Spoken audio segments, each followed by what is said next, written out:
Hello everyone, welcome back to our official YouTube channel of Adda 247. This is me Viksha Pandey. Hope you all are doing good. Guys, आज की इस video में हम बात करने वाले हैं कि क्या इंडिया डीप फेक को बैन करने वाली है। अब ये डीप फेक होता क्या है, पहले उसे समझेंगे और उसके बाद फिर ये भी समझेंगे कि क्या डीप फेक्स बैन होने वाले हैं या उसके ऊपर कोई रेगुलेशन आया है जो कि डीप फेक्स को रेगुलेट करेगा। चलो तो बिना किसी देरी के स्टार्ट करते हैं। तो गाइज, आप सभी लोगों ने ना कई बार सुना होगा कि आइडेंटिटी थेफ्ट हो रहा है। बहुत सारे बॉलीवुड सेलिब्रिटीज के अगेंस्ट में डीप फेक टेक्नोलॉजी का यूज करके उन्हें डिफेम किया जा रहा है। उनके कंटेंट, उनके जो आर्टिफिशियल जनरेटेड जो कंटेंट्स होते हैं उन्हें सर्कुलेट किया जा रहा है, जिसकी वजह से उनको कहीं ना कहीं पर उनके रेपुटेशन को हार्म हो रहा है, डैमेज हो रहा है। आपने हाल ही में ये न्यूज़ भी सुनी होगी कि ऐश्वर्या राय ने हाई कोर्ट को अप्रोच किया था कि उनको अपने पर्सनैलिटी राइट्स को रिजर्व करवाना था। बहुत सारे ऐसे डीप फेक टेक्नोलॉजी का यूज करके कंटेंट बनाए जा रहे थे जो कि ऐश्वर्या राय की पर्सनैलिटी को वॉयलेट कर रहे थे, उनके जो पर्सनैलिटी राइट्स थे उन्हें वॉयलेट कर रहे थे। और सिमिलरली कुछ टाइम बाद अभिषेक बच्चन ने भी इस चीज के ऊपर गुहार लगाई हाई कोर्ट में, और अनिल कपूर ने भी अब यहाँ पर पर्सनैलिटी राइट्स को रिजर्व करने के लिए कोर्ट को अप्रोच कर लिया है। लास्ट ईयर ही आपको एक न्यूज़ और देखने को मिली होगी कि जो रश्मिका मंदाना हैं, जो बॉलीवुड एक्ट्रेस हैं, उनके डीप फेक्स वायरल हो रहे थे जो कि आर्टिफिशियल इंटेलिजेंस के द्वारा क्रिएटेड थे। उनकी एक्चुअल फोटोज नहीं थी, वो डीप फेक टेक्नोलॉजी से बनाई गई थी। और उसी के बाद उन्होंने ट्वीट करके ये बताया था, एक चिंता जताई थी कि कैसे डीप फेक टेक्नोलॉजी से बहुत सारे लोगों के, जो इनोसेंट लोग हैं, उनके साथ फ्रॉड हो सकता है। कई सारे लोगों के साथ यहाँ पर मेंटल एक्सप्लॉयटेशन हो सकता है, और इन चीज़ों के ऊपर स्ट्रिक्ट गाइडलाइन और रेगुलेशन बनाना ज़रूरी है। और देखते ही देखते ये चीज़ बहुत जगह पर हमको देखने को मिल रही है। सिर्फ बॉलीवुड ही नहीं, आम नागरिकों के लिए भी ये एक बहुत बड़ा खतरा साबित हो सकता है। अब इसके ऊपर क्या रेगुलेटरी हो सकती है, अब उसके बारे में बात करते हैं। तो हाल ही में जो IT मिनिस्ट्री है, इंफॉर्मेशन एंड टेक्नोलॉजी, उन्होंने एक अमेंडमेंट जारी किया है, एक अमेंडमेंट लेकर आए हैं वो, जिससे डीप फेक टेक्नोलॉजी को रेगुलेट किया जा सकता है। अब यहाँ पर कॉन्टेक्स्ट क्या है, सबसे पहले जानते हैं कि डीप फेक टेक्नोलॉजी होती क्या है। डीप फेक्स का मतलब होता है फेक वीडियोस, पिक्चर्स और साउंड फाइल्स बनाना। आपने कई बार देखा होगा ना, आर्टिफिशियल जनरेटेड जो आपके फोटोज होते हैं वो बन जाते हैं। आप चैट GPT से, जेमिनी AI से आर्टिफिशियल फोटोज बना लेते हो एस्थेटिक से। तो ये सारी चीज़ें हो क्या रही हैं, एक AI जनरेटेड कंटेंट है जो रियल कंटेंट नहीं है, फेक कंटेंट है।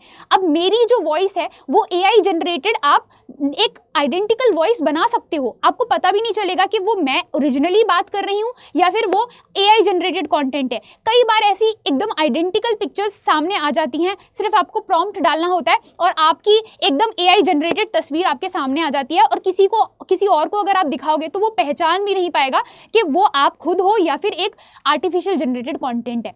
तो इस चीज़ को रेगुलेट करने के लिए, क्योंकि यार ये कई मायनों में बहुत देखा जा रहा है कि एक्सप्लॉयटेटिव है और इसका मिसयूज भी मास लेवल पर हो रहा है, ठीक है। सेक्सुअली एक्सप्लिसिट कंटेंट बनाया जा रहा है और सिंथेटिक पिक्चर्स को, मतलब एक तरीके से ऐसा मॉडिफिकेशन किया जा रहा है ताकि लोगों को पता ही ना चले कि ये रियल है या फिर ये फेक है, करेक्ट।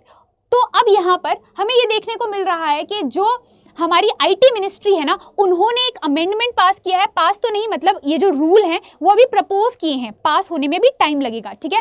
तो information technology intermediary guidelines and digital media ethics code amendment rule 2025, ये नाम है इस अमेंडमेंट रूल का, जो कि अभी हाल ही में 22 अक्टूबर को यहाँ पे इंट्रोड्यूस किए गए थे, ठीक है। क्या है जानते हैं, तो इसका पूरा ओवरव्यू समझते हैं कि ये जो IT रूल्स अमेंडमेंट 2025 आया है ये कैसे आया है और क्या मतलब इसका पर्पस क्या है बेसिकली।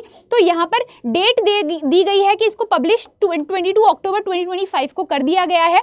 अब यहाँ पर अगर आपको कोई भी ऑब्जेक्शन है या आपका कोई भी सजेशन है इस अमेंडमेंट को लेकर, तो आप 6 नवंबर तक अपने अमेंडमेंट, अपने जो भी सजेशंस हैं, अपने जो भी ओपिनियंस हैं, उनको आप दे सकते हो। उसके बाद एक्सपेक्टेड इम्प्लीमेंटेशन डेट जो है वो 15 नवंबर बताई जा रही है कि 15 नवंबर तक ये जो रूल्स हैं ये इम्प्लीमेंट हो जाएंगे पूरे भारत में। उसके अलावा गाइस, लीगल फाउंडेशन जो है वो इसका क्या है, तो हम आर्टिकल, जब हम सेक्शन 7 पढ़ते हैं आईटी एक्ट का, उसके अंदर ये जितने भी एआई जनरेटेड कंटेंट है उन्हें रेगुलेट करने की बात की गई है और इसी सेक्शन के अंडर ही हमने ये जो डायरेक्टरी है, ये जो हमारे अमेंडमेंट्स हैं, इनको हमने प्रपोज किया है। चलिए उसके बाद फिर हम बात करते हैं कंपलसरी आइडेंटिफिकेशन और टेक्निकल डॉक्यूमेंटेशन का। अब ये इसका क्या मतलब है? देखो, एआई जनरेटेड कंटेंट को डिटेक्ट करना बहुत ही मुश्किल होता जा रहा है क्योंकि वो बहुत ही रियलिस्टिक इमेज बनाने लग गया है। अब इसको डिटेक्ट हम करेंगे कैसे, उसके लिए इस अमेंडमेंट ने कुछ गाइडलाइंस दी हुई हैं। तो अगर कोई भी सर्वर जो कि एआई जनरेटेड कंटेंट बनाता है, जैसे कि चैट जीपीटी है या जेमिनाई है, ये जितने भी सर्वर्स हैं इनको अलग से बताना पड़ेगा कि ये जो इमेज क्रिएट हुई है ये एआई जनरेटेड इमेज है, ये चीज़ बतानी पड़ेगी। उसके अलावा यहाँ पर क्लियरली आपको मार्क करना पड़ेगा विजुअली या फिर वर्बली के जो भी कंटेंट बनाया जा रहा है वो आर्टिफिशियल कंटेंट है। अगर आप कोई पिक्चर बना रहे हो, मान लीजिए आपने कोई पिक्चर बनाई जो एआई जनरेटेड पिक्चर है, तो उस पिक्चर का जो 10% हिस्सा होगा, ठीक है, इस पिक्चर का जो 10% हिस्सा होगा उसके अंदर ये यहाँ पर डिक्लेरेशन दिया होगा कि ये जो पर्टिकुलर कंटेंट है ये एआई जनरेटेड है, this content is generated by AI, ऐसा लिखा हुआ होना चाहिए और 10% ऑफ द इमेज पर, ठीक है, 10% ऑफ द कंटेंट पर।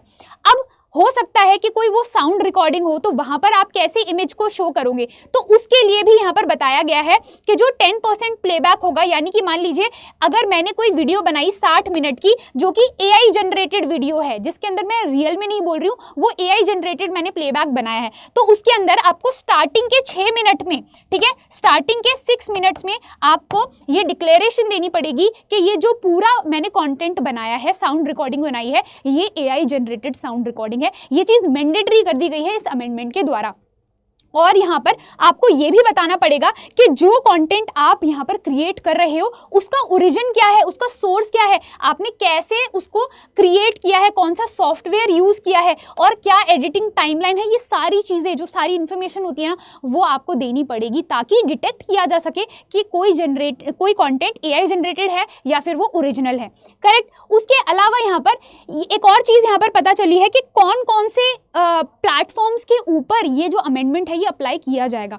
तो यहाँ पर 2 प्लेटफॉर्म्स हमको देखने को मिल रहे हैं। एक तो जनरेशन सर्विसेज, यानी कि ऐसे प्लेटफॉर्म्स जो कि जनरेटिव एआई का यूज करके किसी कंटेंट को जनरेट कर रहे हैं। तो आपने चैट जीपीटी का नाम सुना है, कई बार आप यूज भी कर चुके होंगे। वहां से आप कंटेंट को जनरेट कर रहे हो, फोटोज को, वीडियोज को, इमेजेस को, इन सबको जनरेट कर रहे हो आप, तो वो जनरेटिव एआई हो गया।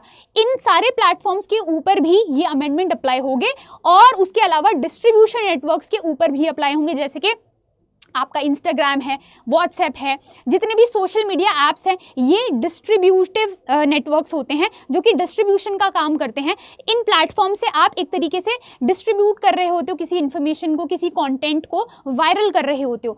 इन प्लेटफॉर्म्स के ऊपर भी ये जो अमेंडमेंट है ये अप्लाई होगा। तो अमेंडमेंट के अंदर जितना प्रोसीजर दे रखा है ना कि आपको डिक्लेरेशन देनी पड़ेगी कि कोई कंटेंट एआई है या नहीं है, उसके अलावा आपको यहाँ पर एक तरीके से उसका ओरिजिन, कौन सा सॉफ्टवेयर यूज हुआ है, इन सारी जानकारी को आपको साझा करना होगा। ये सारी की सारी जो डिक्लेरेशन है ना वो इन दोनों प्लेटफॉर्म्स को देनी पड़ेगी। उसके अलावा और भी चीजें बताई गई हैं कि इन दोनों प्लेटफॉर्म्स की क्या यहाँ पर ऑब्लिगेशन है। तो पहली ऑब्लिगेशन क्या है कि यहाँ पर उनको जो भी टेक्निकल डेटा है, जो कि कंप्यूटर जनरेटेड कंटेंट जो है बनाया गया, उस पूरे डेटा का आपको ओरिजिन बताना पड़ेगा। उस पूरे डेटा का आपको यहाँ पर जो डॉक्यूमेंटेशन है वो करना पड़ेगा। आपको बताना पड़ेगा ये कैसे ओरिजिनेट हुआ, कब ओरिजिनेट हुआ, कौन से सॉफ्टवेयर को यूज करके इसको ओरिजिनेट किया गया, ये सारी चीजें आपको बतानी पड़ेंगी। उसके अलावा अगर आप डिस्ट्रीब्यूटिव नेटवर्क हो, जैसे कि कोई सोशल मीडिया प्लेटफॉर्म हो, वहां पर अगर कोई यूजर किसी आर्टिफिशियल इंटेलिजेंस को, आर्टिफिशियल जो एआई जनरेटेड कंटेंट है